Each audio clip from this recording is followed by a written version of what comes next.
Let's take a look at how you can use SparkLearn's built-in AI chat for quick performance support.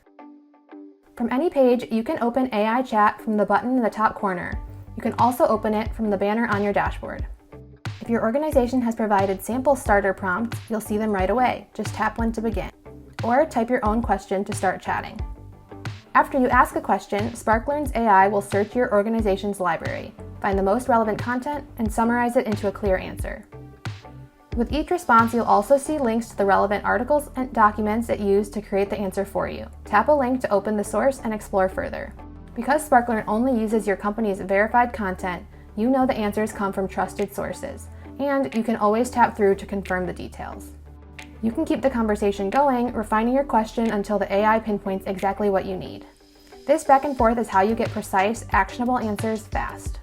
Once you've reviewed the answer, give it a thumbs up if it was helpful, or a thumbs down if it wasn't. It helps your admins and the AI refine future answers, so the system gets smarter over time. When you're finished, you can leave the AI chat window by tapping Close. The next time you open it, your conversation will still be there, so you can continue right where you left off. If you'd like to begin a new conversation, just tap Clear Chat in the corner. This resets the chat and brings back your sample prompts. With SparkLearn's AI chat, the answers you need are never more than a question away, all powered by your organization's knowledge.